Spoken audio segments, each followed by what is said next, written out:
everybody, welcome to another edition of the Sports Exchange. Guess what? I thought I had a triple header, but I got a double header. Our Motor City Mad Mountain show with Steve Ballister has been rescheduled for tomorrow at 6:45 p.m. Eastern Time. Nevertheless, we have the Sports Exchange, and we have a good crew, and we'll be probably adding as we go along. Cliff Neal's back in the house. Glad to have you, Cliff. Thanks a lot. And we have Cody Spink, my main man. This guy, where I go, he goes. That's a beautiful thing. Amen. Amen to Marky Burleson for being on here. This guy, to me, I ended up meeting him north, and I stole him out of nowhere. I think over at what was it, NSMA, Marky? I think. I don't know. I was living under a rock, and that sort of. I'm glad to be out of it and out from underneath the rock. Yeah, but I'll tell you one thing, though. I like the hat, so we're going to ask you to wear. Well, Brian Johnson is my hero. So we were talking about Metallica last week. So here we go. You got to wear that hat now. You just made something look good. That hat's a requirement when you come on here now. And we got Candy Ebling, our crack statistician, on here as well. Great to have you on, Candy. All right, let's get to it. A lot of ground to cover. Hello, Earl Kinsey. This guy is a friend of the show and a whole lot more. All right, well, you know what? We'll start off with Andrew McCutchen because he's with the Texas Rangers. Once upon a time, he was with the Pittsburgh Pirates. This one's for you, Marky, and everybody else. Go ahead. What are your thoughts about him being a Texas Ranger? What I think is that it's just yet another move where the Pirates screw up. You cannot understand how a team can be so inept for the last 40 years or so, or ever since Willie Stargell, my hero, retired. Here they had McCutchen begging to re-sign him, and they don't. He winds up with a minor league deal in Texas, starts hitting like crazy. Meanwhile, the center fielder that they do have, O'Neal Cruz, can't catch a fly ball. And they being the Pirates and all this. A while back I published, and you can get this on Medium, Marky Burleson, the 18 Undeniable Truths of Sports. This was based on Rush Limbaugh's 35 Undeniable Truths of Life, and all that. It was 18 Undeniable Truths of Sports, and it was a franchise needs to take care of its legends. The Buccos can't even do that. Oh, my God. I feel bad for you, but that's why I opened the show. I need to get you cranking, and that definitely did exactly that. Clark Neal, what are your thoughts about Mr. McCutchen going down to Texas? Well, if the Pirates don't want him, I don't know why they wouldn't want to do that. I mean, he was such a good player for them for so long. At least try to get a little bit of that old school nostalgia, and he can still play. I mean, it's not like he can't play. He did well in spring training. He's with the flu at bats he's gotten. He's hitting there in Texas, and it's the Pirates. They've got Skeens now, but I don't know. They always seem to screw things up. They had a little bit of a thing in the early 90s, but I don't know. You'd think they just, however long you want to be here, you can play here. You retire when you want to retire. We're going to put up retire your number, all that, put you in our Hall of Fame. I guess that's just what it means to be the Pittsburgh Pirates. It boggles my mind. Yeah, well, that's everything they do boggles people's minds. All right, Cody, what do you think? McCutchen doesn't feel out of place. He should be in Pittsburgh. Yeah, I mean, and it's funny because I'm looking at his baseball reference page, and he's only ever spent 25 games in the AL his whole career. He's been in the NL his whole career, played 25 games with the Yankees, and that's it. So just seeing him in any other uniform other than Pittsburgh is just weird to me, even though he did have that little stint in San Francisco and Philly. But like I said, he deserves to be a Pirate. I'm surprised they didn't re-sign him. He should have stayed there, retired there, exactly what Cliff said. He'll be in the Pirates Hall of Fame. We're going to retire his number. I mean, the guys put up great numbers for them, and he's been loyal to them. So I wouldn't see why not. And now look at him. In 4 games, he's batting .455. So, I mean, the guy can still play at 38. 39. I had, just with the Pirates situation with them, I swear that whenever somebody wants to play for them, they think that, we can't have you. First, McCutchen now, but in the previous generation, it's April 1st. 39 years ago today, I remember the Pirates trading Tony Pena to the St. Louis Cardinals for Andy Van Slyke, Mike Dunn, and Mike LaValliere. And they said that that was a great deal for the Buccos. They had 3 players for 1. And I get that, but it was the St. Louis Cardinals based on the play of Tony Pena in that year's National League Championship Series that went to the World Series. The Pirates are still waiting on it. Like I said, they haven't made it since 1979. Now, I bring this up because Antonio Francisco Pena at that time was one of the best catchers in baseball, and when the Bucs traded him to St. Louis, a real contender. Keep in mind they had finished in last place 3 straight years. Tony Pena cried. He was a Pirate through and through. You don't have that now. The entire identity has been destroyed. I know in this business we're supposed to be objective. We're not, but my first love, the thing that maybe attracted me to sports in general, was rooting for the Pittsburgh Pirates as a little boy in Pittsburgh and Huntington, PA in 1979, early 80s, okay? And, that was a big thing and all this. And back then, the Pirates were thought to be winners. In the era of two division playoffs, before the wild cards, when you only had the East and the West, the Pirates won the most divisions in the history of the National League. They won 9 from 69 to 93, 92 actually, but 93 was last year, 2 divisions. They haven't won one since. I mean, this dramatic change from winners to losers.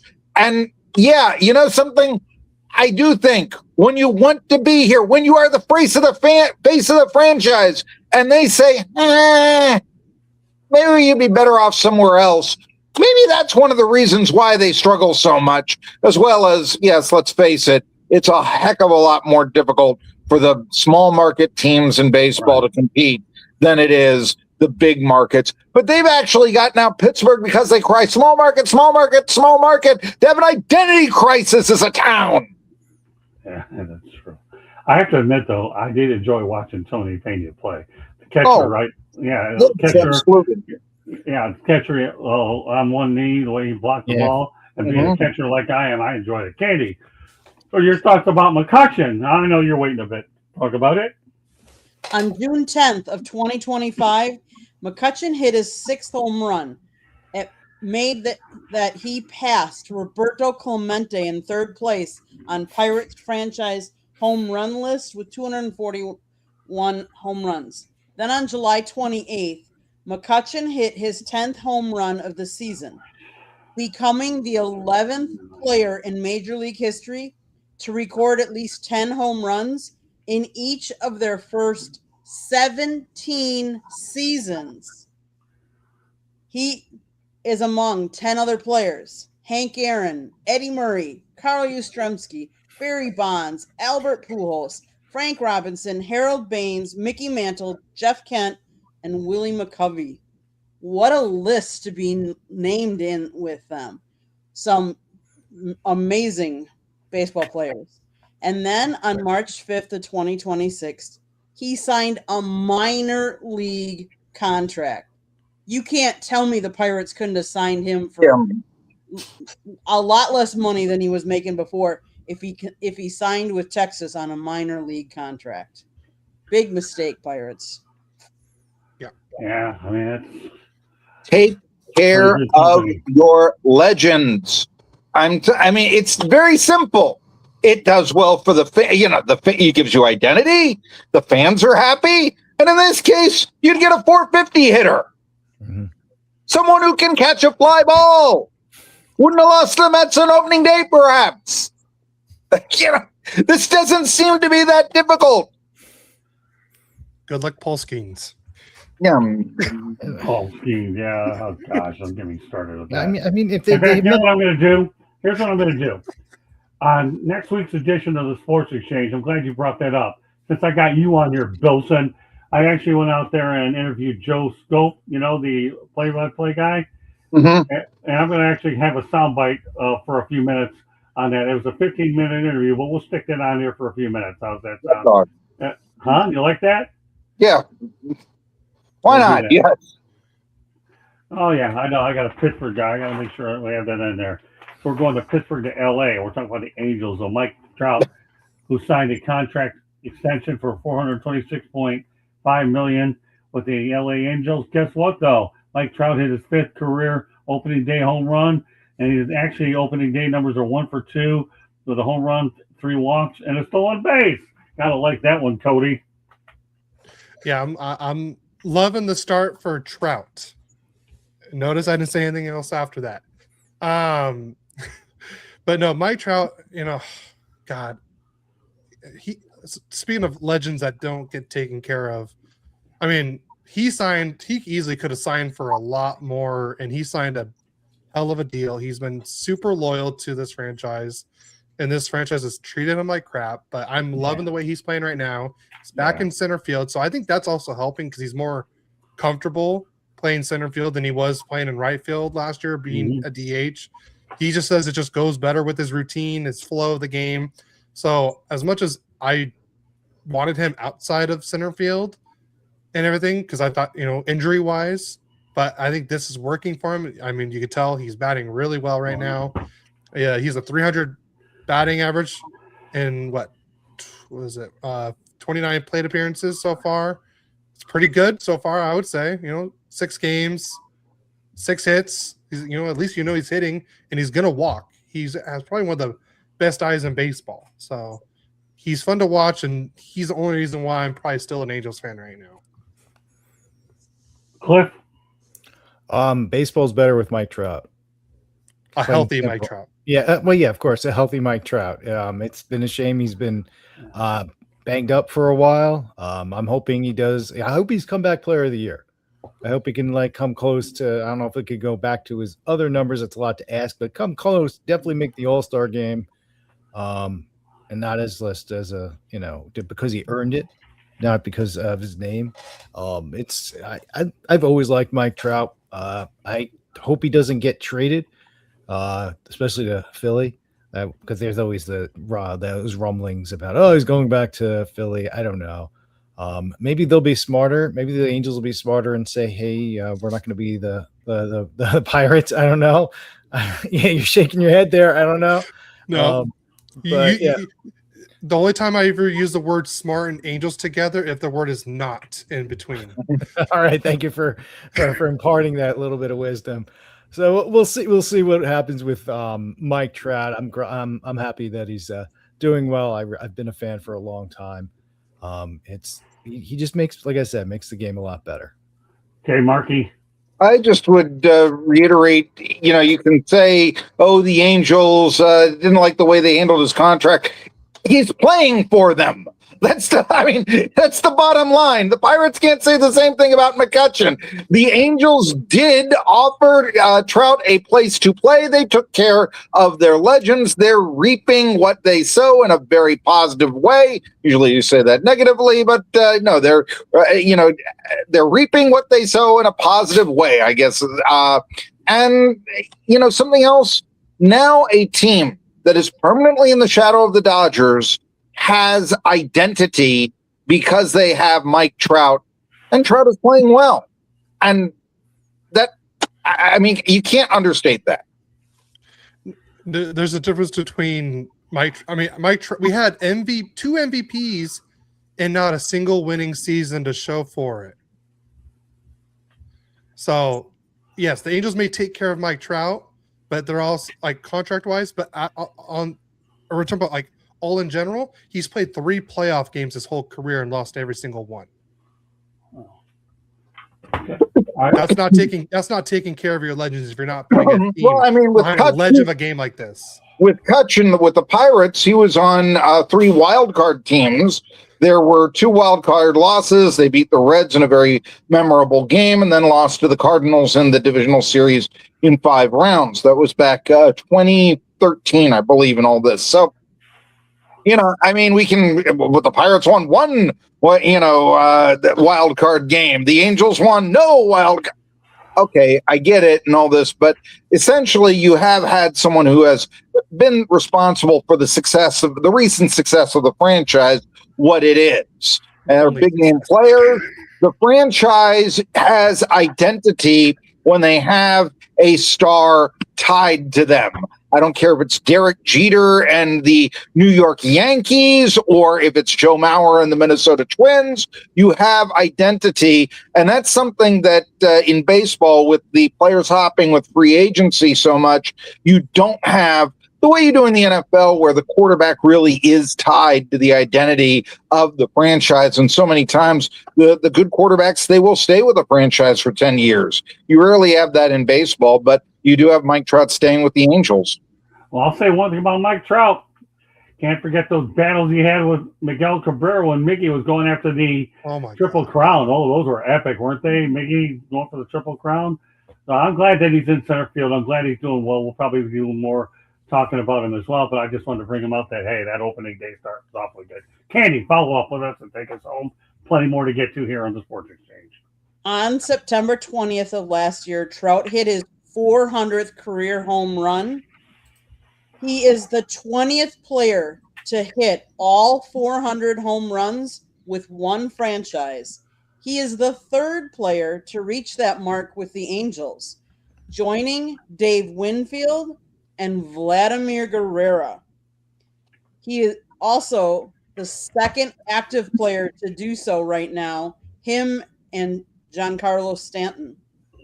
So kudos for them for keeping him, giving him a contract, and kudos for him coming out and being a leader on that team and playing so well to open the season.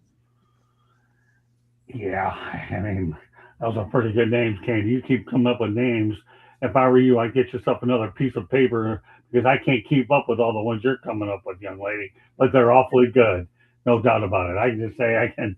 This guy's a good player. At least, like Marky said, the Angels are paying their players. Unfortunately, Pittsburgh isn't able to do that same with theirs as well. So with that said, there's been a notable change made for the March Madness, as Nate Burleson has been named the new studio host for March Madness, filling the position previously held by Ernie Johnson, who stepped down from the role. Burleson's appointment is reportedly part of an evaluation by CBS Sports to potentially groom him to succeed James Brown as a host of the NFL Today. Cliff, some thoughts about that? Yeah, he's not getting too many great reviews about his college basketball analysis. Yeah, he I mean, he got his start on the NFL Network on their morning show, and that seemed to get him some hype there. People liked what he did, so they threw him over to football, which makes sense. So he's on CBS, and hey, I guess they said he's smooth. He might have good ratings. People might like. He might be trending. I don't know. Seems like a nice guy, good personality, but I think he's in over his head. He might like college basketball, but I don't know how much he knows about it. So, I mean, charm and being smooth can only go so far for you. If you don't know what you're talking about, people are going to be able to pick that up pretty quickly. Yeah, but here's where I'm going to defend the guy. Number one, they threw him into this job here to be something that way, to get a group for the NFL. He's a football guy. He guy's learning on the fly. I don't blame that solely on Nate Burleson. He's one of the younger talent. Well, no, let me finish, Cliff. Yeah, I don't blame it on him at all whatsoever. I mean, he's a talented guy over in CBS Sports, and they're trying to get him in March Madness. So I think he's a real fit for March Madness. Probably not. So that they're using this here as a way to get him with the NFL, I get it. You know what I'm saying? But I don't hold that totally against him. He loves the Detroit Lions, and he played for them. He's always spoken about them. But Nate Burleson's a guy who is a rising star in this business, and I give him a lot of credit. I mean, this is all on CBS. He's going from college basketball with the personalities that he has on. So more power to him. I hope CBS does land a guy who's more able to handle college basketball, but it's inevitable he's going to replace James Brown as time goes on. But I'm with you all the way. I really do. Go ahead. Yeah. I'm sorry. But yeah. So you're right. It's not on him. They made the call. Maybe he has some rough times at the beginning. I don't know. Maybe he can get better. But I'm just know that like the people who are always in charge aren't always like make the best decisions. Maybe they see some potential in him. I don't know. I don't. I'm not giving him any flack. I'm just kind of going by what people are saying. I didn't really care either way. He was kind of flat, but it's not on me. And if he gets better, maybe that charm and that other stuff can work out. All right, Cody. Like I said, I know who Nate Burleson is. I just didn't know he was doing the NCAA tournament. I mean, that'd be like throwing me into talking about NFL constantly. Like I said, I know football, but I can't tell you coverage. I can't tell you defenses, routes, any of that. But, it's probably not easy for him. But, I mean, if he's thrown into it, and like I said, I haven't watched, so I can't really judge on how he is.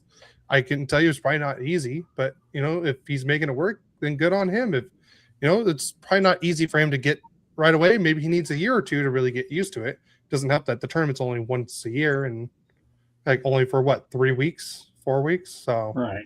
So hopefully, it works for him and he gets better at it. All right, Marky. Well, Nate Burleson, I think some of the criticism that he got, I made some weird fashion choices. Maybe I should talk, but I think that has part of it. Ultimately, his job, though, is to throw straight lines to the likes of Clark Kellogg or Charles Barkley, whoever the other studio hosts are.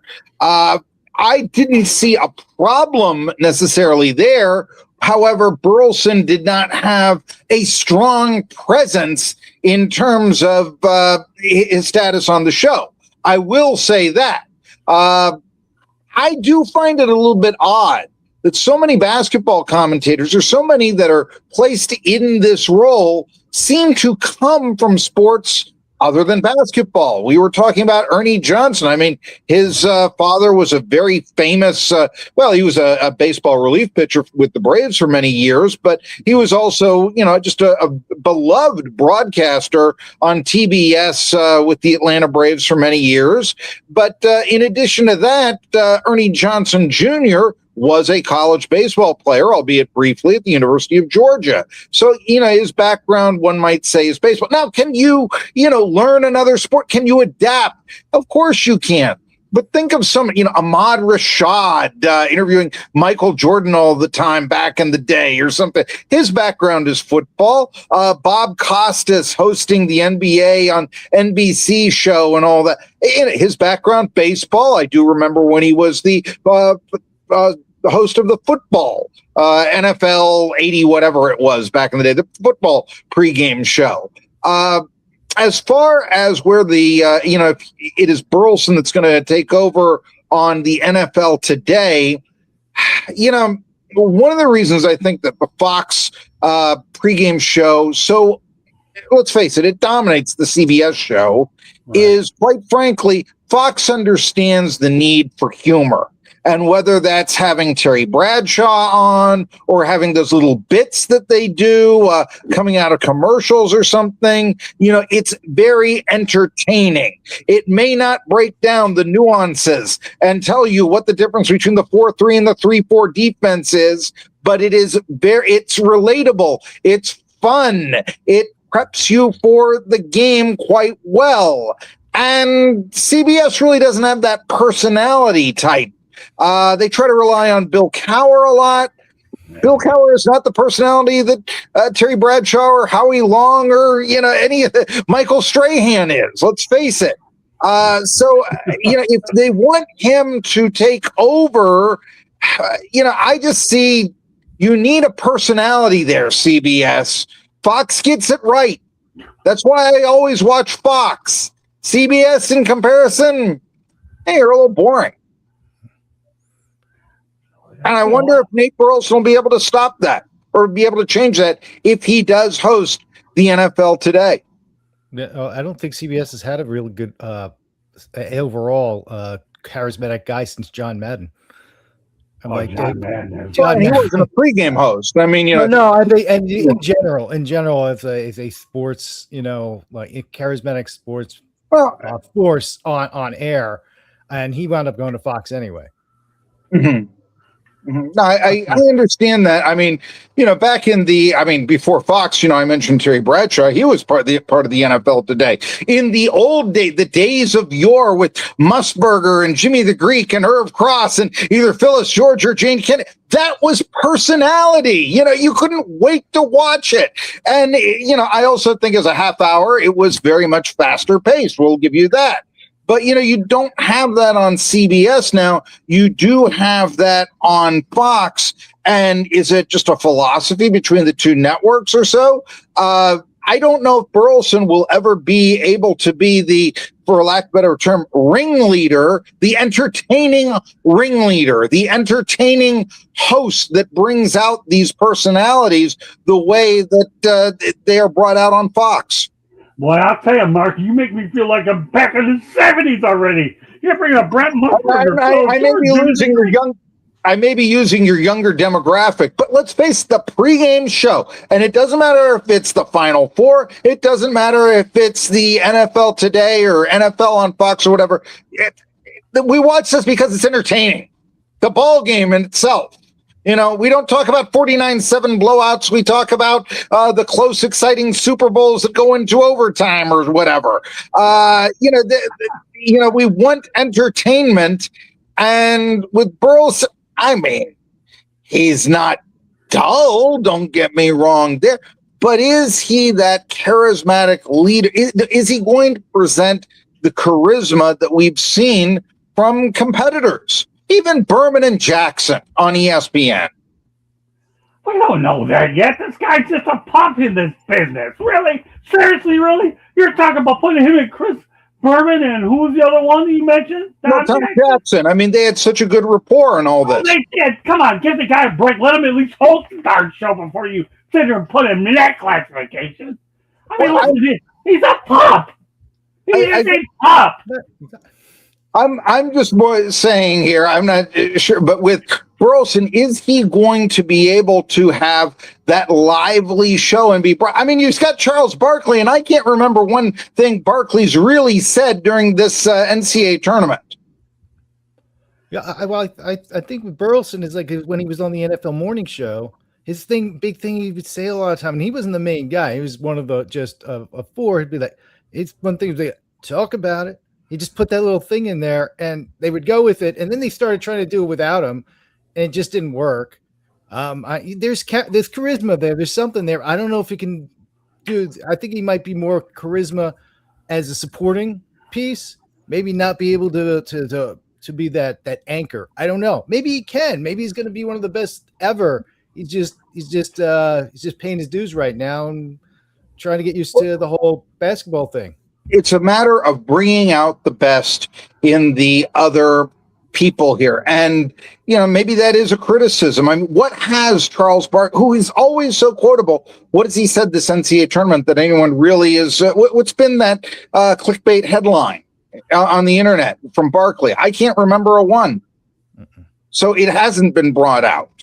And so Burleson may have some I think he does have some growing room. Again, his thing is not necessarily to make that comment. His job as a host is not what John McLaughlin's was on the McLaughlin Group in years gone by. He's not arguing with the people and all this, but it is to bring out the best in them.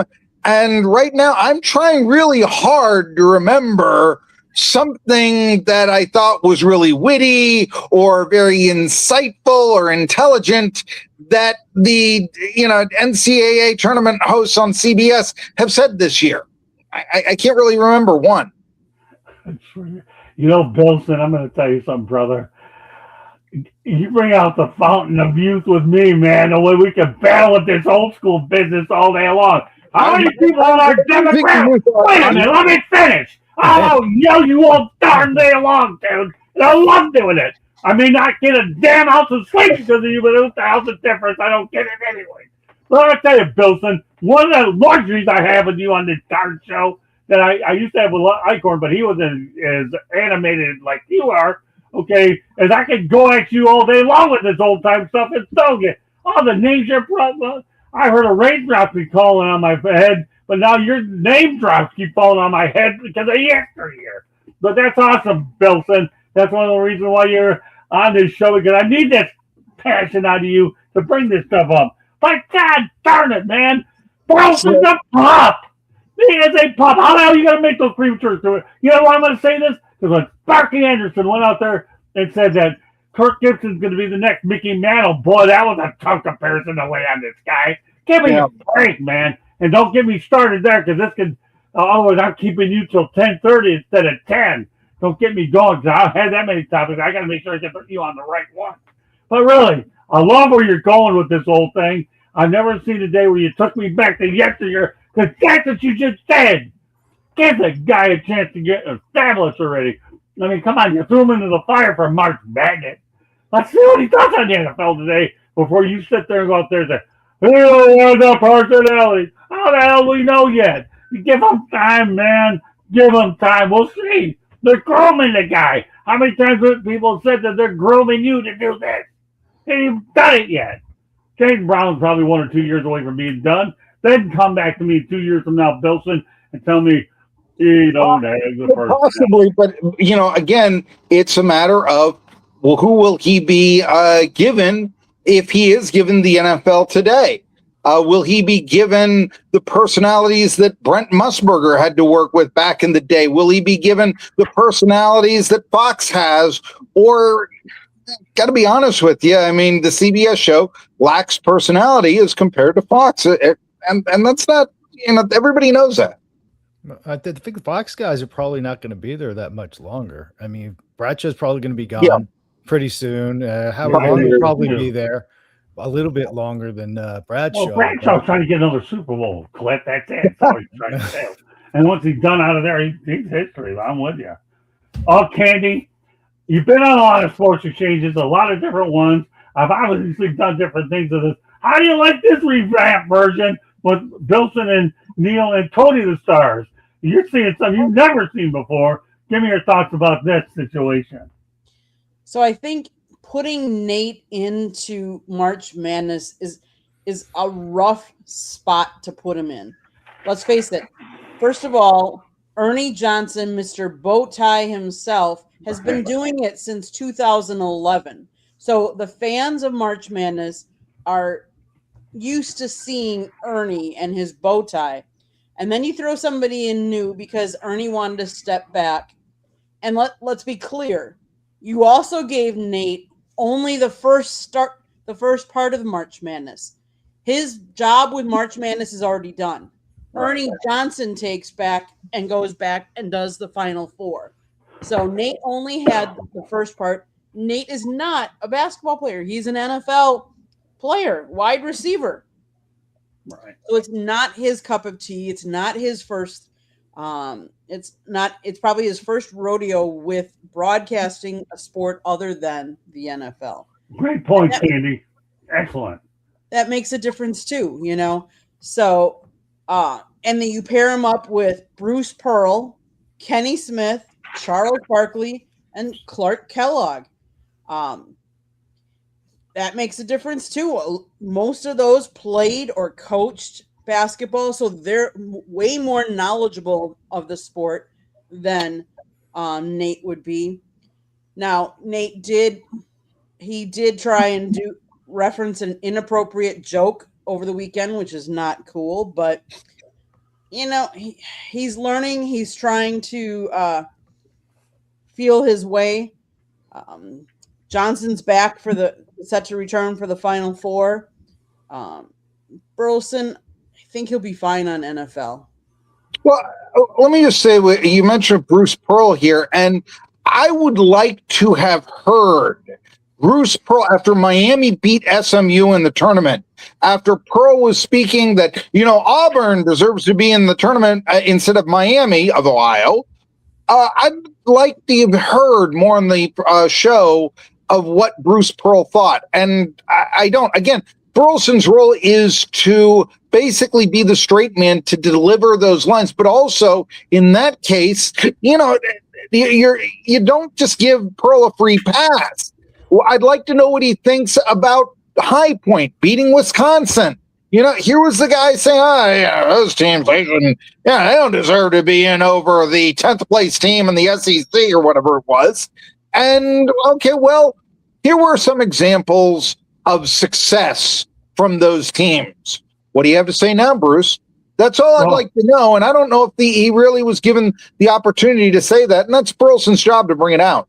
Hey, Marky, be careful what you ask for. Now I'm going to start digging up Bruce Pearl stuff and bring it in on the show. Fair enough? And then you can get your shots in. But we're going to talk pro football now, and we're going to talk about the United Football League, your favorite cotton picking sport. I'm going to give you everything you need to know about the 2026 UFL season. We're going to just go over some things. We got the PAT changes, point after touchdown.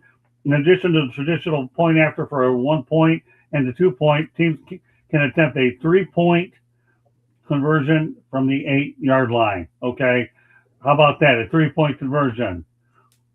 And let's see, we also have no punts inside the 50. No punts will be allowed from anywhere inside the opponent's 50-yard unless it is inside 1 of 2 minute warning. Once the ball crosses the 50, the team cannot punt, even if there is a play for a lost yardage or a penalty that's called on the offense. I'm just going to go over with them. The tush push is banned, obviously, and they consider it an illegal play. It's 1 foot in bounds, so we're familiar with that rule. And there's a 4-point field goal for field goals over 60 yards. That's interesting. And the teams are rebranding, obviously. The Arlington Renegades switch markets are now the Dallas Renegades, and the Houston Roughnecks are now the Houston Gamblers. And the new teams, the 3 new teams that have been added, you have the Columbus Avatars, Orlando Storm, and Louisville Kings replace the Memphis Showboats, Michigan Panthers, and the San Antonio Brahmas. All right, Marky, what are your thoughts about what we've seen here with the United Football League? Well, I miss the USFL, so I'm very happy that it's the Gamblers. It never should have been. What were they? The Houston, whatever they were, and all that. I mean, the Gamblers have identity, history. You think Jim Kelly? Absolutely. I mean, why did it take them 2 years to call them the Gamblers? That's the one thing. Here are the things about the UFL. And when it was the USFL, and maybe it was because it was channeling my 1980s youth, but I really enjoyed the USFL and its rebrand, even if it was playing all the time in Birmingham or Canton, Ohio, and that's also cool. You're playing a championship game in Canton, Ohio. I mean, right by the Pro Football Hall of Fame. Yes. UFL lost some of that identity and all that. And really, I thought because Dwayne Johnson, and he was always more with the revival of the XFL, when they merged those 2 leagues, there was more of an XFL feeling, at least initially, as far as these rule changes go. I don't know. I think it seems to me that a lot of these are just things that, we've contemplated, but are they really a good idea? Is it really a good idea to award a team that doesn't move the ball down the field and then just elects, to kick a chip shot field goal on, let's say, 4th and goal from the 12? I can't, why should that team be punished? They moved the ball, and instead, in this era of, absolutely wonderful kickers, hey, something, we can get a 4-point field goal here just by having the ball at midfield. Does it make sense? The score is 27-23. There's a minute left. Hey, don't get it too far down the field here. We've got a real good kicker. That's our best odds. That's not football. Not punting inside the 50. Is it really that good to take away the strategy? Is this what is a problem? I mean, are we having too many punts inside the 50? It seems this day and age, the analytics are telling you to go for it more and more. Are people saying, oh, damn it, they punted on 4th and 10 from the 49? Is that really a reason we're not watching the game? It seems like everyone is. So I think that these are some rules that don't necessarily have to be made. If you want to reward, or if you want, I think the more strategic you can make any sport, the better. But also, if you really want to do that, I'm going to tell you what rule change I want to see in football, and that's abolishing overtime. Honest to goodness, Okay. I mean, if it ends in a tie, that's a legitimate result. Going 1 yard, these overtime football rules that they have, in college football, let's have another 25 back and forth. And, that's not getting field position. And also, when we're hearing this situation of, the game is so tough on the players and all that, maybe it's best to cut it off after 60 minutes instead of going indefinitely. But where I really go with that is that the majority of the time, you're going to now see what coaches have guts. Oh, it's 31-30. We've tied it with 3 seconds left. Do we go for that tie or do we go for 2? Right. And are we going to have the guts of Tom Osborne in the 84 Orange Bowl? Do you remember that? Or are we going to be, no, let's just, well, we scored last, we didn't lose this game and all that. Let's that's excitement to me. It isn't, let's put the ball at the 3 and we'll have alternating 2-point conversions until we win. That's a gimmick. The other thing you mentioned was, I do think that, the extra points, I saw the Orlando Storm Columbus game, and it made more sense. I watched for 2 years trying to go for it on, these, conversions from the 2 or the 1. It sounded like a much better idea than it really was. I think we like 7-point touchdowns. I really do. We've always had that 3-point conversion in the UFL. It has been used. It isn't a reliable trick, so you don't use it. But, so it's been there. Again, one question is, should an 18-point lead only be a 2-possession game? Or is it only a 2-possession game because the 3-point try is so difficult? Some questions to ask yourself, I think, there. I'll tell you, I like your thoroughness when it comes to these topics. I'm going to make sure I'm learning a lot from you with every show marketing. It's all good. All right, Cliff, try to top that one. I'm old enough to remember. I'm just so you know, I'm getting a lot of those references you've been throwing out there, Marky. So I'm still. I was a young kid, remember that stuff, but I'm still getting a hell of a lot of those references. I remember the USFL too when it was out. I loved that. I had a lot, but that was a different time. They were able to take guys away from the NFL. Reggie White, Jim Kelly, those guys, Steve Young. Yeah, that's not going to happen anymore. Yeah, sure. No, I don't think it would. But it's just, I don't know. It is a gimmick. It is very much a gimmick, but they got to be gimmicky. They know they're not the NFL. They're playing in spring. How do we make it different? You have The Rock in there. They have part of the XFL. So you have Dwayne The Rock Johnson in there. So there's going to be something with that. How do we make it interesting? How do we make it fun? Yeah, and you're right. It's not necessarily football. No. It's not football. It's more like video game football. And I've already heard, I think they're going to be coming up with a video game. And I can just see one of the things they'll have is like, oh, yeah, you get one offensive play and one defensive play with The Rock. All right. If you're behind, it's like every time you put The Rock in on defense, it gets you like a 30-yard sack. And then if you get any play, you go to him on offense, you get the touchdown. I could totally see it's almost like the game was made for a video game. It's the sport was made for almost kind of like a video game. It has that video game feel, and I don't have a problem with that whole overtime thing. You're saying no overtime. That is interesting. Hey, I'm all for ties. I miss ties. I like when somebody ties. There's always a winner and a loser to a tie. People don't, Harvard beats Yale 29-29. I mean, usually it's a team that scores last. There usually is a winner and a loser to a tie. 1989 Pitt, West Virginia, when Alex Van Pelt stuffed 22 points in the last 10 minutes for Pitt to tie West Virginia. Nobody was coming away from Pitt thinking they lost that ball game. Nobody was thinking that from West Virginia, oh, well, at least we didn't lose and all that. That was the feeling of a victory. Would it have been a better game if they said, what would have made this game better? Let's go have alternating 2-point conversions until we can say that somebody won. I think somebody already did. And we did, because Feather Freebird is in the chat room. Good evening, Feather Freebird. How are you? Great to have you on. Great stuff. You're getting a new. This is the rebranded Sports Exchange. My name is Scott Morganroth. Please be joined by Cliff Neal, Cody Spink, Marky Burleson, who's, I'll tell you, this guy's he's a rock star already. Like all you guys are, but Marky, I love his flamboyancy. And Candy Ebling, well, our crack statistician. All right, Cody, what are you getting out of this UFL thing? Because God only knows. Marky went out there and pulled out his cigarette later and started a fire with it. No, Marky and Cliff pretty much nailed the head on the coffin with this one. Like, it's just another reason for people to start watching football during this time. It's because Oh, you're muted. You mute yourself, Cody. You muted yourself, Cody. all right, sorry. I think I lost my That's all mic right. for a second.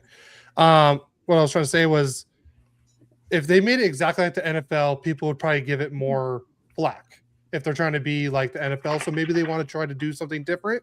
Maybe they're trying rules different that maybe the NFL would like to try. Maybe it's kind of like an experiment kind of thing, like how, the minor leagues are for baseball, how they are for, like with the AHL, they try different things too.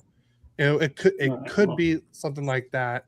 Like I said, it just gives probably another reason for people to watch football. I wish there was a game out near me. Maybe I might try to attend one of those games. Of course, it's probably too hot where I'm at right now to be outside for that long. But like I said, maybe it's, I think it's just like I said. The thing I don't like about the whole tie thing, I'm a big soccer person, and everyone that I talk to that complains about soccer is, oh yeah, but they always tie. They allow ties. I'm like, well, then what are you going to allow others to do? If you're saying you don't overtime, then you gotta, like I said, do you want overtime or do you want ties? You can't have both ways. So tell me what you guys would want. I know Marky says he doesn't want overtime, he wants ties, but everyone says they complain about soccer having ties. I don't know if I want quote unquote ties. That will happen. I get it. But what I want is the decision that oftentimes, wait a minute, we're down 31-28. We've got the ball with 5 seconds left at the other team's 5-yard line. We can get out of here with a tie, or do we go for it? That's the decision. That's the strategy. That's what I want. Right now, it's lazy, man. Of course, you kick the field goal and you get out of there, and then you go into gimmick ball to decide a winner. And I don't think maybe that's they right. make a rule where you have to go for the win. I mean, okay, now let me just say this with strategy, okay? And again, here we go. You have a situation where the team that I'm talking about, it's the last game of the season, and they're one game ahead in the playoff race. Now, I understand why you'd go for the tie, and everybody wants, like I said, there's usually a winner and a loser to a tie. Yeah. In that case, but again, it's like Tom Osborne. Had he kicked the extra point back in 1984 in the Orange Bowl, people know that, the 31-30 Miami defeat of Nebraska, had he kicked the extra point, Nebraska probably would have been voted number one. Miami didn't beat them. Why should they be number? Nebraska was so dominant. Osborne went for it, showing some grand courage. Didn't cost, may have cost Nebraska a national title. It may have paved the way for Miami to be a dynasty and a football power. It may also have been because of the courage shown. One of the reasons why Tom Osborne then got elected to Congress with 85% of the vote out of Nebraska. I mean, when you think about it. It's not so much I want tie. It's I want decisions. I want strategy. And I don't want lazy, we've got the ball with a minute left. Overtime's coming up. Nah, just stuff it in the gut. That's not the way the game was supposed to be played. Well, let me tell you, I covered that team, and Howard Schnellenberger doesn't look so bad because they were on heavy underdogs. By the way, Feather Freebird, no wonder. I'm glad you're Bo's mama. Bo's a great, one of my better friends in the business, that's for sure. So it was Howard Schnellenberger and Bernie Kosar. I mean, what they did to win that championship was unbelievable. All right, I'll just say this much, and I'll turn over to Candy to close up topic. And obviously, Mark is going to have his My Town because I know he has to leave at 10. So here's the thing. I can tell, but Cody's right. The NFL is trying to look at some of these rule changes to see exactly if there's anything that can translate over there, if it makes sense. The one thing I'll say this is the 4-point field goal intrigues me. It really does. If you can hit them from 60 yards, that to me is something I could see. I really can. The 1 foot bounds is used in college. NFL's gone too, but the 4-point field goal does intrigue me. That's for sure. But it is an experimental ground. Candy, close it out. Then Marky gets his My Town, and then we'll proceed on. Go ahead, Candy.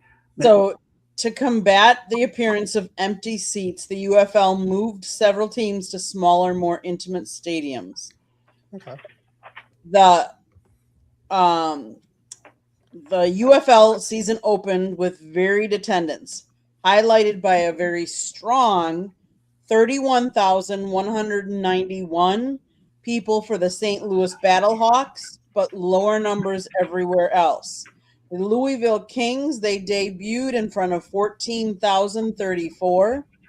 The Orlando Storm in front of 11,127. And the Dallas Renegades at 8,870. That's still a lot of people that if the UFL wasn't playing, wondering where can we find any football and stuff like that. So I get where they transferred some of them into different stadiums, so they don't want the empty stadium look. I get that. I think that's a very healthy number for the St. Louis Battlehawks. I wonder why St. Louis had such a high thing. Yeah. Oh, they got screwed out of 2 teams. That's why. I mean, for God's sake, I could say the Cardinals. Like Candy, you do make a good point. Like it makes sense, that they have teams in smaller markets or different markets than the NFL. I get that. That's a good point. Mm-hmm. Okay, and it's more people a chance to play the game that they love too. For people that attend a professional football match. It's a good chance for them to get more game bills so they can sign NFL contracts. We'll get to that another time. Cliff, was there one thing you wanted to add real quick? Because we got to get to My Town. We're going to make My Town all over the place. I'm good. I'm good. Okay, let's go to My Town here. Marky, go ahead and lead off. I'm still trying to figure My Town. You want something that is going on in one of the various 20 places that I've lived in my life for people to watch out for. Is that the case? Something like that. You'll get it figured out after the 9 million show.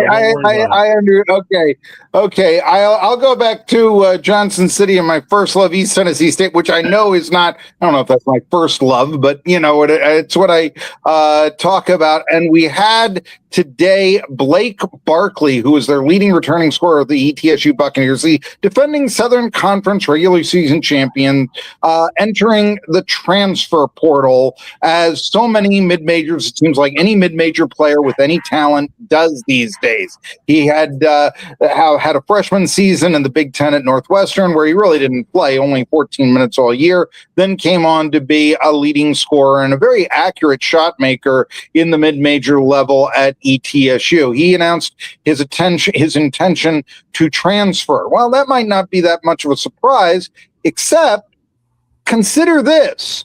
There had been dozens of players in the Southern Conference who already announced their intention to transfer. The portal doesn't officially open until the days following the NCAA tournament. But the situation that I'm looking at is why now? And could this mean that ETSU's head coach, Brooks Savage, has become much more of a candidate for the Georgia State job than anyone really has given him credit for? We know 5 guys have interviewed down at Georgia State.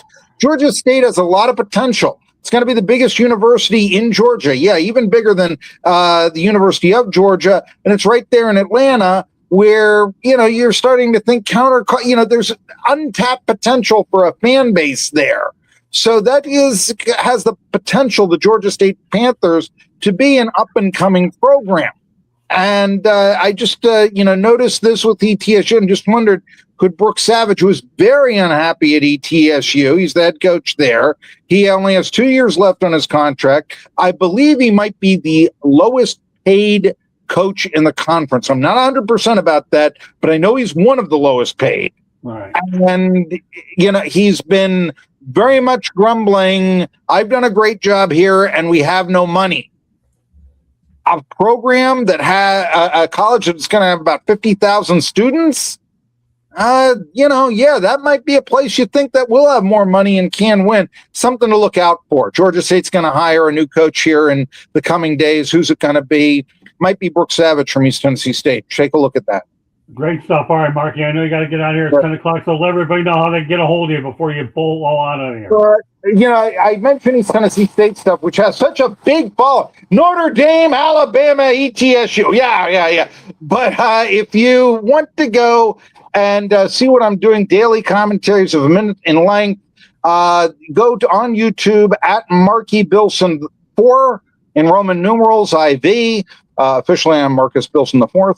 Or you can also go at Marky Burleson on TikTok, or just a Google search on MarkyBillson, and you'll see my stuff. And I'll tell you what, we'll get the luxury of Marky Burleson on Wednesday night here in the Sports Exchange at 9 o'clock. So, Marky, glad to have you on tonight, and we'll see you next Wednesday. All right, my friend? Thank you. Thank you. All right, so now we're going to go my town across the board. Cliff, what's going on in your town? Well, just like I said last week, I was worried about first base and second base by the New York Mets, and it's looking like it's already having some issues. Marcus Semien, he's past his prime, not doing so great. First base, a mess. Alonso's not there. Oh, let's try Young. Let's try Brett Beatty. Oh, Brett Beatty this year, their big plan. Oh, we're going to do with him what we did with Jeff McNeil, putting him in the outfield, maybe a little second, maybe a little third, maybe a little first, maybe a little DH. So that's kind of a mess. Their bullpen, Richard Lovelady in the bullpen, I still don't know why they brought him back. He was horrendous a couple years ago. I never liked him, and look at that. He's doing so poorly. They also hired JD Martinez to be a special advisor for the team. Yeah. It's 1 week. It's 1 week. Yeah, they won a couple games against the Pirates. We've already talked about the plight of the Pirates. Do they have some good guys in that lineup? Sure. But I don't know. I'm just disgusted. Just disgusted. I thought it was coming, and now they're always talking, is Mendoza going to be losing his job? Is JD Martinez going to go in there? I don't know. Once again, spend a bunch of money. They haven't won a championship since 1986. All right. Wow. 1986. I was 14 years old the last time they won that championship. Okay. This is here we go again. And it's they had this big hype once again. They made a lot of big missteps, and no offense to the Milwaukee Brewers, Candy, but I'm tired of them picking up and trading for guys that are from the Milwaukee Brewers. I get Stearns was there, but can we sign a few other guys from another team, please? All right, Cliff, good stuff. All right, Cody, what's going on in your town? That sound more like your parting shot than your my town, Cliff. Yeah, I don't know. That's what it looked like to me too. And yet he does get a parting shot later. So yeah. I got lots of angst. So don't you worry about that. Yeah, I'm sure you do. I have no doubt about that. Go ahead. So my town is, I will, good thing about the Angels is we have Mike Trout. Bad thing is they're the Angels. But I think the other guy that's actually probably that no one else is really talking about, who I'm going to give huge praise to, is Jose Siriano. In his first 2 starts, 12 innings pitched, 0 earned runs, 4 hits given up, 6 walks, 11 strikeouts. I mean, this guy was a nobody before last season, and look at him now. He's our number 1 right now. He's on fire. He's looking good. I think this is the first time ever, I want to say, in Angels history that in the first 2 starts in the season, 6 innings, 0 runs, 0 earned runs, and less than 5 hits. This guy is doing incredible right now. I liked what I saw from him last year. Yeah, I think he had an injury that took him out for a little bit, and I know he was a little shaky after that, but I knew once the season got up and going, he would be great again. So I just want to give a huge, applause for Jose Siriano on the Angels. All right, Candy, this segment better than anybody. You started it on Fire Up. Go ahead. and then I'll finish it and we'll continue moving on. So kudos to the Milwaukee Brewers. 15 stolen bases during the opening homestand are the most in franchise history through the first 6 games of a season, beating the 92 team that went on to lead the majors and set a franchise record with 256 steals. Let's all hope and pray that CB Buckner is okay. He took a foul tip off a 100-mile-an-hour Jacob Mizorowski fastball straight off the face mask, which actually he had left the game with a concussion. So let's hope he's okay. The Milwaukee Bucks, they're not going anywhere. So it's good thing that we have the Milwaukee Brewers. And on a hockey note, which you don't normally hear me talk a lot about, congratulations to the men's Wisconsin Badgers, because they are in the Frozen Four with Michigan, North Dakota, and Denver. So kudos to them, because both the women and the men's made the Frozen Four for women's hockey. Great comeback from behind win, too. Yeah. Mm-hmm. Yeah. Over a very strong Michigan State team. Yes. And, yes. I've only got one for this segment. The Miami Hurricanes own the Florida Gators in football, but not in baseball. And we're going to talk about Florida Gators baseball for just a moment, because Kevin Sullivan, obviously, against the Miami Hurricanes, is 44 wins and 14 losses against the Miami Hurricanes baseball team. So Kevin Sullivan and the Florida Gators, well, hats off to them. One of the better programs in the country for sure. And they're 44 and 14 against the Miami Hurricanes. Let's continue on here, and we're going to go talk about hockey, and we're going to talk about the New York Islanders. Well, actually, what we're going to do is we're going to go to this segment first. But this is rapid fire. We don't have to go crazy on this one. Which sport is the most underrated? NFL, NBA, MLB, NHL. Cliff, lead off. We don't need a long-winded answer. That's easy. This one's easy. NHL by far. Okay. By far the most underrated. I've said it before. When you tell people you're a hockey fan, they say, "Oh, do you like to kick puppies? Isn't that the one that they're allowed to fight? Why are they allowed to fight? I don't understand why they're allowed to fight." I'm like, when I hear people say that, I know they don't know what they're talking about, because the game is not nearly as violent and not nearly as much fighting.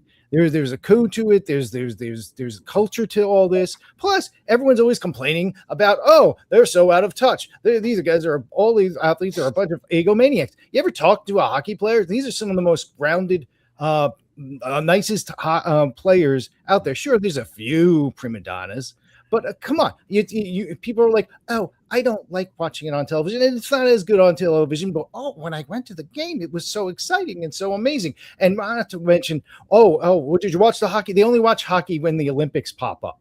If Team USA is in, I'm like, yeah. Oh, it was really great. Yeah, I know. I've been telling you that for years. It's the power, the skill, the amazing. Anytime I have debates with my students, it's like they're amazed I don't like basketball, and I love hockey because I love hockey because that's another thing. It gets disrespected. It gets disrespected by the professional world. It gets no time. Is it expensive? Sure, I get it. I couldn't afford to play it either. I didn't get my first pair of ice skates till I was 30. Okay, but I still loved the game. Okay, you want to find a great game? That's a great game. The Knights of the Round Table going for Lord Stanley's Cup, the Holy Grail, and there's no better trophy on the planet. I don't want to hear anything else. The Stanley Cup, by far, hands down, best trophy on the planet, and the hardest to get, the hardest playoffs, period. I think the National Hockey League should be hiring you as its spokesman, but I think they should do. But I liked this segment. It was pretty good. I tell you, this is the way you are on Facebook. That's why I brought you on here, because of this stuff. Great stuff, Cliff. So you say hockey's overrated. Okay, Underrated. I mean, underrated. I'm sorry. Underrated. I'm so caught up in all your stuff that I misspoke. Underrated NHL. All right, Cody, go ahead. I mean, I'm going to straight up piggyback off of Cliff. I 100% agree with Cliff on this. hockey is the most underrated sport, because I guarantee you this. I've had friends go to live basketball games. They've gone to live baseball games, and then they go to a live hockey game, and now they're a hockey fan for life. Like, it changes everyone. There's fighting, and my wife's literally sitting right here. All her favorite books are all about hockey. It's the biggest sport in her books, in her romance books. Sorry. You know, you see all those everywhere. You had that heated rivalry show. It was, what sport was it? Hockey. You know, it's blowing up. You have the most action, and you know, on this, I'm looking at actual live action time per sport. 11 minutes for football, 18 minutes for baseball. You know, about 48 for basketball, and they're saying between 46 to 60 minutes for hockey. You get nothing but action with hockey. It's a one sport where they're allowed to fight, sit for 5 minutes, get back on the ice, keep playing, and they're probably going to go, you know, have a beer right after the game with each other, or the guys that just smashed each other's faces in. And there's so much respect for this game. There's no drama. There's no kneeling for the national anthems. It's everyone just standing up, and they respect the game. I love this. I love watching this sport. It's so much fun. And like I said, how often do you see, you know, all these kind of countries come together in one sport and just play and have fun? And people say, well, can hockey players do this? I guarantee you, hockey players can probably play almost any sport, but not every sport can play hockey. Okay. That's good. I like that. All right, Candy. Yeah, mine's going to be short and simple. I'm going to go with hockey. Even though I'm not a huge hockey fan, I'm more of a fan of football and baseball, but I think there are more fans of those sports, period. And I don't, to play hockey, you have to be very, very in shape. You go out there and you have to have good balance, obviously, because you're doing it on a skate, on a thin skate, as opposed to, you know, anything else. So I think, yes, I would say hockey is the most underrated. Yeah, and you know what? Here's what I'm going to do. Okay, there was a poll conducted by All Sports Culture, and 25K voted on the sport. There's no question hockey is the most underrated. I'll just give you the numbers. The NHL was at 60%, MLB at 27%, NBA at 8%, NFL at 5%. So it's unanimous here that hockey is definitely the most underrated sport, and I'll leave it at that. Let's continue on. Now we're going to remain in hockey. This is one that Cliff can easily handle, and we're probably going to end up doing with him is, I don't know, should I give you exclusive here? They got the New York Islanders all-time points leaders. Okay, I don't know. I'm going to kind of leave that as a solo one for you, Cliff, and we're going to go with Brian Trottier, 1,353. He actually won a Hart and Conn Smythe Trophy. Mike Bossy, 1126, 9-time 50 goals seasons. Dennis Potvin, 3-time Norris Trophy winner with 1050 points. We got Brian Trottier with 1353, Bossy with 1126, Potvin 1052, Clark Gilly 663 points. Then you have John Tavares, 621 points, former captain. Brent Suter, 610 points, 2-time Cup winner. Pat LaFontaine, actually from Metro Detroit, at 566 points. He's a dynamic center. And John Bailey, 580 points, longtime Islander. So, all right, Cliff, which one of these players really impresses you the most? Well, my all-time favorite player is Brian Trottier. Even though, because he was two-way, he's lost in the annals of history of people of more current NHL fans, and definitely sports fans that don't know hockey. All-time favorite player, I can tell you a story. I was all of 11 or 12 years old. I went to the Sunvet Mall in the parking lot of the Sunvet Mall in the summer, and I got my hockey stick autographed. There's one line for Billy Smith, one line for Brian Trottier, and I got I had my Brian Trottier hockey stick, which is standing right there. It is 4 feet away from me, autographed still by Brian Trottier. All right. Total, when you think about it, complete and total like talent, both sides of the offense and defense, leader, heart and soul of that team. He started off great at early, class act throughout the whole time. I will always love Brian Trache. Mike Bossy is right behind him. I have to have arguments with people who know nothing about Mike Bossy. It's very frustrating. Mike Bossy averaged 50 goals a season.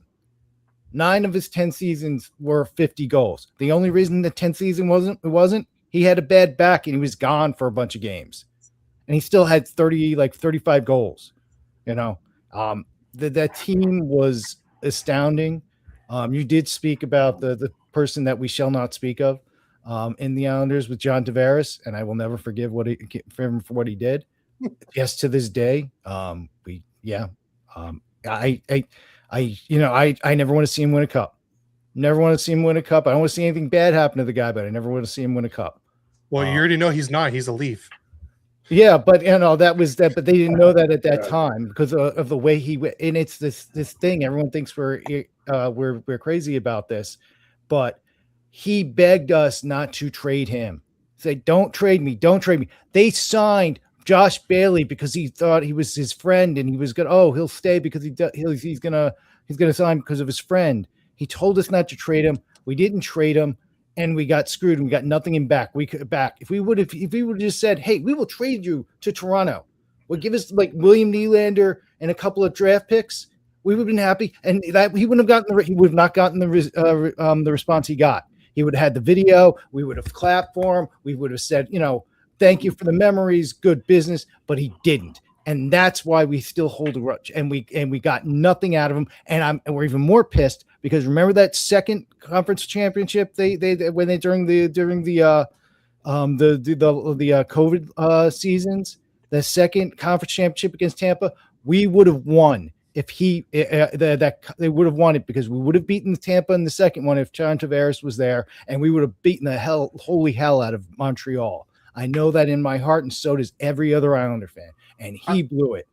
I agree with you on that one. I think if you guys would beat Tampa, you would have taken Montreal in 5 games? Either way, we would have won. There's no doubt in my mind. I agree. Okay. Great stuff. All right, let's continue on. Jeff Passan turned down a job replacing Adrian Wojnarowski. He said, I was thinking about the move. All right. Cliff, what are your thoughts? And that last topic was strictly for Cliff. I just wanted to make sure that he had his Islanders fixed. Let's talk about Jeff Passan staying with Major League Baseball. I appreciate that. Well, that's okay. I enjoyed what Cody brought to it, so it was okay. It wasn't too bad. Okay. Well, I mean, his big thing is Major League Baseball. He likes the baseball. Had a chance for the NBA. I can't blame him if it's that's his strong point. He likes it. Maybe they offered him. I don't know what they offered him for NBA, but sometimes you just got to go with your heart. And baseball's his thing. He does a good job with it. I can't blame him for saying, "Hey, thanks, but no thanks." It's his career. It's his choice. And he's made his reputation on being a top-notch baseball analyst and personality. Okay, Cody. I mean, it's kind of like what we kind of talked about with Nate Burleson earlier. Like, it's kind of hard switching to a sport that you probably don't know as much about, or Jeff would have to go get new connections, meet all the people in the NBA, get all the, be involved with everything. He already is that in baseball. Now, just to make a little bit more money, he has to work twice as hard to get all these connections that Jeff already had in baseball. So I could see he's comfortable there. He knows what he's doing. He knows he has his insiders there to help him out with everything, but doesn't mean he can get the same thing in basketball. He's comfortable with baseball. Stick with it. I don't blame him one bit for wanting to stay with baseball and not want to take what was it? Woj? What was his name? Yeah, So he was the best at basketball. Jeff's the best at baseball, and you got Friedman for hockey. So, like I said, I don't blame him one bit for wanting to stay with baseball. Candy? He's done it for 23 years. It's his first love. And like Cody just said, it takes time to build those relationships. If something happens in the game, you want to your name to be the first one that people want to say, oh, I need to tell Jeff this. I need to tell this person this. And it's hard to change that mindset going from one sport to a different sport. But I think what makes some of the best broadcasters are ones that put their heart and soul into it. So if your first love is baseball, it's going to come out when you are commentating and, reporting on it. And so I think, and one other point, when you're doing something you love, it's not a job. And I think that matters a lot in life. And I think that gets lost sometimes. So kudos for him for realizing that and realizing that like baseball is his first love and that's where he should stay. Yeah, this is a no-brainer. I've met Jeff Passan before out in North Carolina. He doesn't belong in the NBA. He's definitely a baseball guy through and through and between. Sometimes the best move is no move. Dick Vitale would always say, you know what? You stay where you're happy. So let's go on to another topic, which should be relatively quick. Let's talk about teams that have never lost a championship, minimum one appearance. I'll just go ahead and name the teams, and all I want everybody on this panel to do is name me one team that you think is the best of all time from this group. You can go as elaborate as you want to. That's up to you. But the reality is this is a pretty straightforward question. We'll start off with you, Cliff. Well, what was the list? You said you were going to give us a Oh, list. yeah, of the that names. wouldn't hurt either. Yeah, that wouldn't hurt either. Okay. Like, did I miss it? No, you missed something. All you did was save me from being El Stupido. No, I forgot. All right. Got the Tampa Bay Buccaneers. They've never lost a championship. The Miami Marlins of all teams. The Washington Nationals, again, it's a minimum one appearance. And then you have the Toronto Blue Jays. You have actually they lost one recently, but that's yeah. Okay. I was like, wait, they just lost. All right, I'm take them off the list. They're on the list when I had it. The Chicago Bulls, Baltimore Ravens, the LA Angels again. Okay, Toronto Raptors, Colorado Avalanche, and the Denver Nuggets. Cliff, choose one. You don't have Chicago to Bulls. Chicago Bulls. Chicago Bulls. Okay, Candy. I was going to say Chicago Bulls too, because they've won so many that it just is amazing that they've never lost one. Okay, Cody. I'm going to go opposite, but I'm going to stay with my main sport. I'm going to say the Colorado Avalanche. Each year they've won, they've been the most dominating team. So I'll be different. I was going to say the Bulls too, but I'm going to say I'll say the Avalanche. I'll be different. I'm going to be different than all of you. How about the Miami Marlins winning two? Because golly knows when they're going to get that third one. So there you go. Let's be a little bit different on this segment. Nothing wrong with that. Okay. They'll get it before the Angels. No kidding. Tell me about it. Okay. Well, here you go. This one's right up your alley, Cliff. NBA approves the sale of the Portland Trailblazers to an investor group led by Tom Dundon, who also owns the Carolina Hurricanes. I'll tell you what, we asked the Carolina Hurricanes, they'll strike a few hockey chords. What are your thoughts about the fact that Tom Dundon is going to have a new property in his pocket? That's interesting. I mean, yeah, he's from Dallas, and he's done this whole investment. It must be nice to say, hey, I think I own a hockey team. I think I want to buy an NBA team. Must be nice to have that pocket change to be able to just on a whim be able to. I just collect sports teams. I don't know how that's gonna go. He's a solid owner for Carolina. Carolina is the best team in the division right now, at least standings wise. I don't know how that will have the same passion for the Portland Trailblazers. Maybe it's just a business model. I don't know. I don't know how that will translate over. Maybe they'll be like the Carolina Hurricanes of the NBA, and even though they haven't won since the aughts, 05, 06. Oh yeah, right after the lockout. The lockout. Yeah. So I don't know how that's going to translate, but we just have to wait and see. I don't know. I don't know if we'll have the same attention or passion for it. Maybe it's just an investment. I can't imagine having that much money. Okay, Cody. Well, he does have a way with picking teams with the same colors. Right. But I mean, it's just interesting that he would choose a Carolina team and then a Portland team.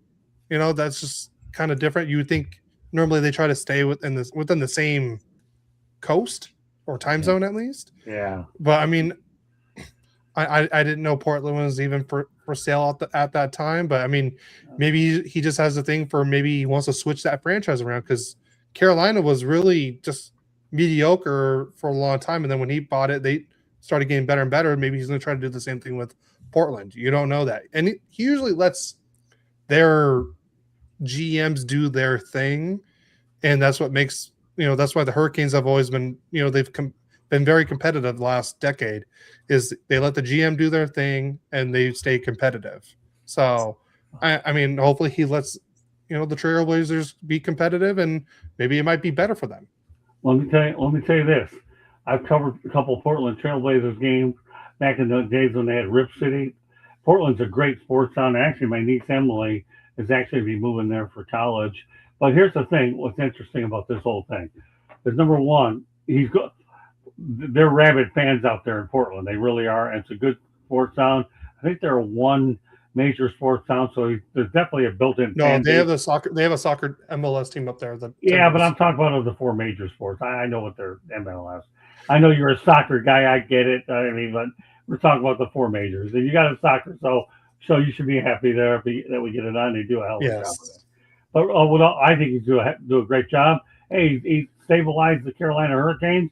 More power to him for going to Portland. So I'm happy with the decision, and you rest assured that the NBA is glad to have an owner of this caliber who's actually doing well in the NHL. Go ahead, Candy. So this ends the nearly 40-year ownership by the Paul Allen estate. Right.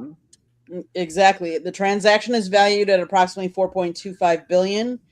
80.1% of the stake closes on yesterday, with the remaining 19.9% closes by September of 2028, which I thought was very unusual, that it's going to take over 2 years for them to get the rest of the whole team. But I understand it, I don't know who's been running the late estate of Paul Allen and running this team. So it makes sense that someone comes in that can actually, change things and get things, making Portland more relevant on the NBA side. So kudos to them. Today is the beginning of a new chapter for the Portland Trailblazers as we build on the legacy of this storied franchise. So it'll be interesting to see what happens with this franchise. Yeah, they're gonna. I truly believe in my mind that they're really gonna do well, and I'm really happy that Tom Duncan gets a piece of this action. All right, let's go over to one other topic, and then we're going to do our parting shots. And we're going to talk about teams that haven't made a conference championship in the 21st century. Pretty interesting list, by the way. And we'll start off with the Pittsburgh Pirates. Too bad Marky's not here for that one. Otherwise, the show would run into 3 hours. Okay, but that's okay. And I think the Washington Wizards are on there. The Utah Mammoths, can't really count them. They're brand new.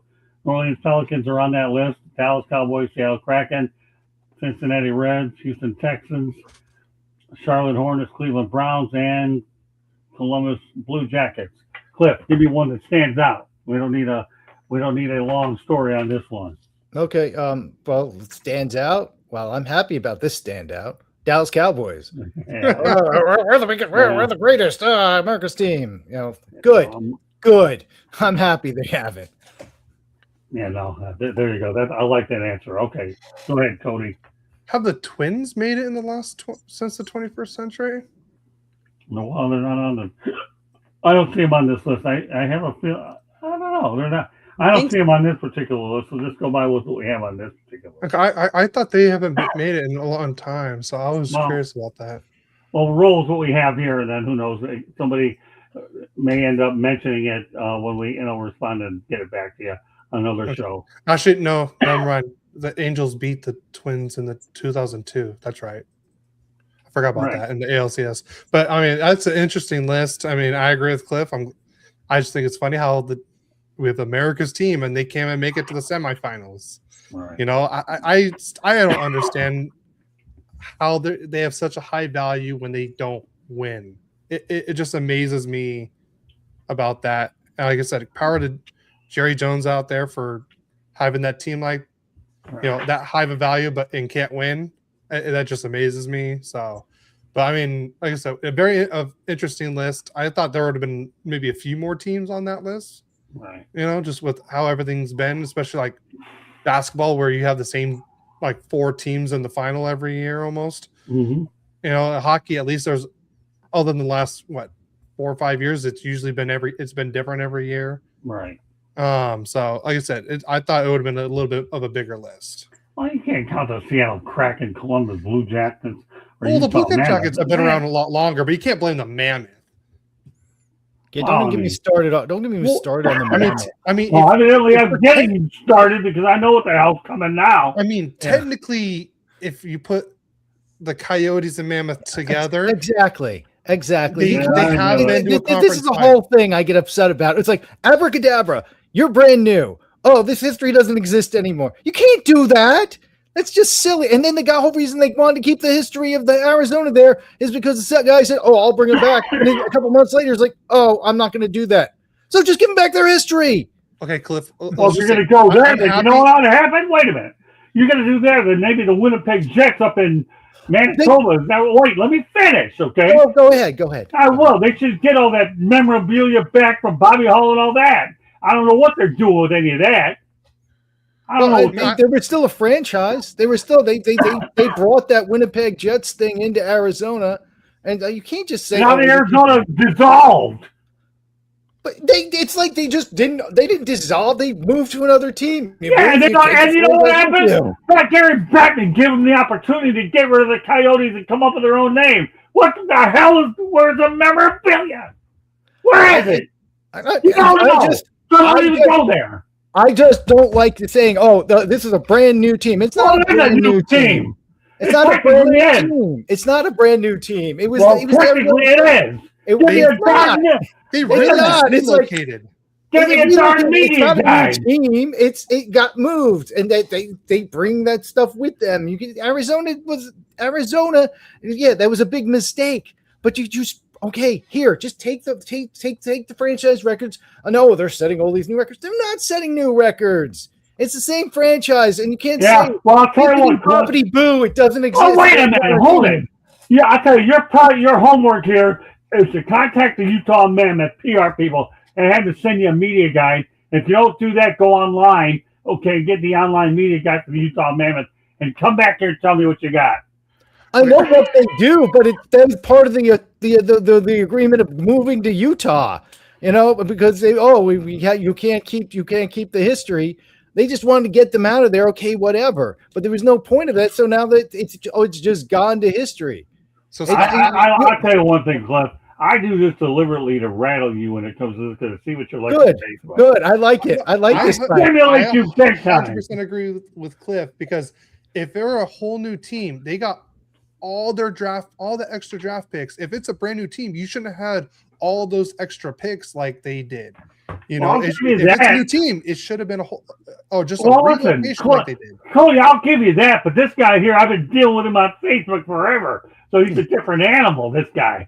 I mean, he can sit here and put he's all over that place. If he had his way, he'd have one in Siberia and all that, but we'll get into that as time goes on. That's why I love having Cliff on here. The professor, when it comes to moving everybody around, now he's on our show on Wednesday night.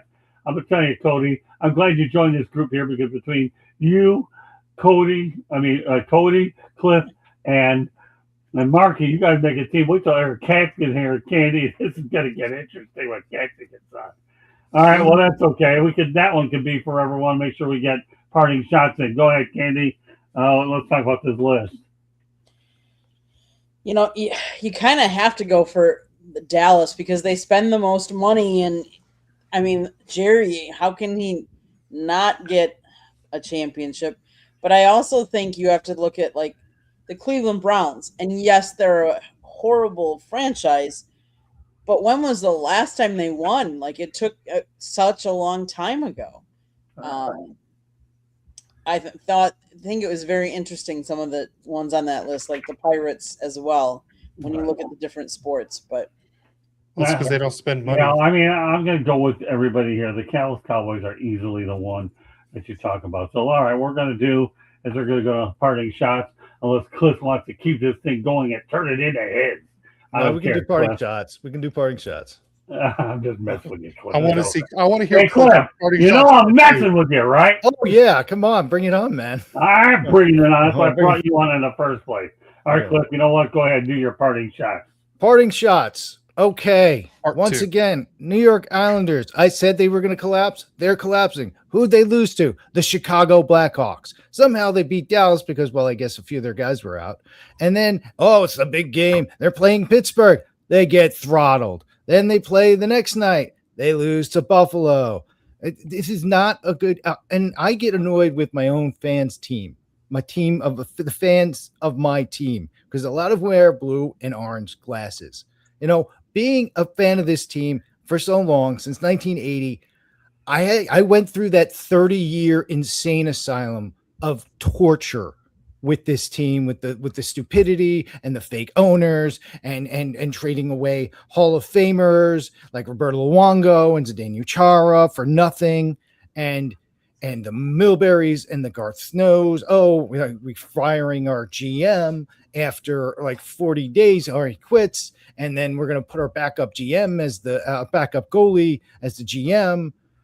You can't write things like it. So now, are they better? Sure. Did Lamoriello and the Trouts bring some credibility? Yes, but they haven't built from what they've done since then. They are not going for youth. They keep re-signing old guys. They're called the cul-de-sac crew because everyone just likes playing on the cul-de-sac, going to barbecues, not being held responsible for winning. Their guys are getting too old, too small, too slow, and it's showing up. Do we have one of the best goalies? Sure. Sorokin is awesome. Schaefer, talked about him last week. He's awesome. All right. I can't believe we have him. Barzal, Horvath, okay, they've been good too.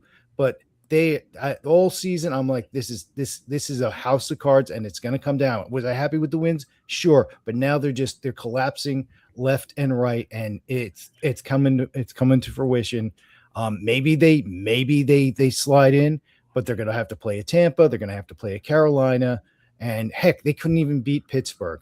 I thought Pittsburgh it's bad. It's bad, and they have hope on the horizon, but they have to make the right moves, and I'm not sure if they're going to do that. Okay, Cody, parting shot.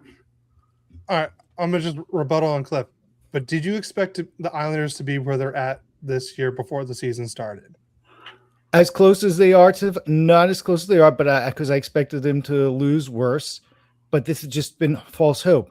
It's been false hope the whole time. I'm like, it's 43 years. 43 years since we last won the Stanley Cup. And I don't want to get to 54. Yeah. I don't want to get to, that's the Rangers thing. I don't want to get 54, and we're getting closer and closer to that. That's my problem. All right. Okay. All right. My parting shot is Italy once again has ruined my World Cup chances. They got eliminated yesterday in penalties to Bosnia. This is the first time a storied international club like Italy, who's won multiple World Cups, has missed 3 consecutive World Cup qualifying. Wow. You're telling me they added teams to this World Cup and they still can't make the qualifying? Like really? You're one of the top countries that that's what your country's known for, and you still can't make the freaking World Cup. Like, are you kidding me? It has to go to a shootout just for you to make it, and you still can't even win in that. And they had the lead in the game too. And I heard there was a red card in the game. I haven't watched the game. I didn't see the red card or the tackle or whatever happened, but still, it shouldn't even come to that point at all. Italy is such a big country for soccer. It's better for soccer when Italy's in and competing, and they just can't. I don't know what it is. They won the Euro in 2021 or 2022, whenever it was, and they can't even qualify for the World Cup. Like, are you kidding me? Like, when I got that notification yesterday, I wanted to throw my phone. Well, I'll tell you, I'll give you some good advice about throwing your phone, because when you bring soccer back up, you can throw it when we talk about it as a topic on Sports Wrap. Okay. Well, I didn't throw it because then I'm paying for a new phone and I don't have that kind of money, so I'm not throwing it. As long as you're not logging in from your phone, then you can pay for a new phone. Actually, the computer's worth it. Because we will mention it when Dave Bradley comes on. All right, Kenny, give me a parting shot. I actually have two, and I'm going to make them very, very quick. One, rest in peace to Jack Pugh. He was a former Wisconsin tight end that died at age 25. It has not come out what he died of, but he did leave the program due to mental illness. So I'm hoping it wasn't that, but rest in peace to him and his family. My second parting shot is kudos to the MLB for installing the ABS system and the challenge. If any of you saw the horrific call that the Brewers were almost were victimized yesterday on what was the single worst CB Buckner call of all time, where he called that the runner missed first base and was tagged out. He clearly touched the base. The umpire was not watching. Worst call. Both managers on both teams were laughing at how bad that call was. And yes, we challenged the call. Yes, we won. What I would hope is that Major League Baseball would take note of how many missed calls or blatantly wrong calls some of these umpires are making, and that they take action with that. And I get it's a human element, but something like this, where he totally walks on the base, and he says that he never hit the base, totally incorrect. So kudos that they allow them. Welcome to the CB Buckner experience. Don't worry, we'll be talking that on baseball too. Barry Foote's looking to get his teeth in him. I'll only have one, but unfortunately, it's a rest in peace for all the wrong reasons. I'm going to get right to it. Number one, rest in peace to Coral Springs Vice Mayor Nancy Mateer-Boland, who was killed in a domestic violence incident, and her husband is now in custody, police say. It's just unfortunate that a person like this has to die because of domestic violence, and her husband is the one that did it. This is something that is just, it's ridiculous. It's bad. So once again, rest in peace, Miss Boland. And I'll tell you one thing about Florida, though. This is the one seat, if you're glad to live in it, they do have the death penalty. I don't know if her ex-husband will get it, but they always seek for it when they need to do it. So anyway, we'll keep the focus on Miss Boland. So rest in peace, Nancy Mateer-Boland. Gone way too soon. All right, well, that does it for this edition of the Sports Game. Before we go, we're going to let everybody know how to get a hold of us, and Candy's going to go out there and give us one station break. Go ahead, Cliff. You can find me on Facebook, Cliff Neal, just like my name, and you can see me here every week on this wonderful podcast. So happy to be here. And we're glad to have you, Cliff. I love it when you and I challenge each other. This really makes my night. I don't care how much sleep I get after these shows, because guys like you keep my fiery engine going, and between you and Marky, and now Cody's getting the hang of this group. I'll tell you one thing, it's pretty entertaining in its own right. Eric Katz is on the way. Okay, with that said, Cody, why don't you let everybody know how they get hold of you? Cody Spink joins us every Thursday night on Sports Wrap, whether it's hockey or soccer. Cody's there week in and week out. Go ahead, Cody, take it from there. Well, yeah, you can find me here every Wednesday and Thursday talking. I'm happy to be here on Wednesday nights, get to talk about other sports and everything. And I get to talk about hockey and soccer on Thursdays, but you can mainly find me on all social media at Royally Quacked. My father and I have a Ducks and Kings podcast together. We go live every Saturday at 10 a.m. Pacific Standard Time. Thank you for that, Candy, from last week. So, like I said, we have some interesting things coming up. We do have. I've been talking to a couple people, getting more interviews. So like I said, we just had the Daryl Evans one come out a couple weeks ago. So please go check that out. So much fun to talk to, and we're going to be talking, about the current injuries with the Ducks and they just signed their top prospect Roger McQueen to their future ELC. So we're going to be talking about this Saturday. Hey, Candy, take us the rest of the way. South Florida Tribune Publishing Company published a book, Lessons from the Microphone, Tuning into the Enduring Wisdom of Visionary Leaders. It is written by our host, Scott, the Motor City Madmouth Morganroth. Talks about his 40-plus years in the industry and how it has evolved and changed. Go get your copy today. It's available on Amazon, Barnes & Noble, Kindle, Google, and Apple Books. There is also a link on our website. And the audio version is out as well. So if you prefer to listen to it, go grab it where you get your audiobooks. If you like to listen to podcasts, you can find us wherever you get your podcast. If you want to advertise or be a guest on a show, email us at southfloridatribune@gmail.com.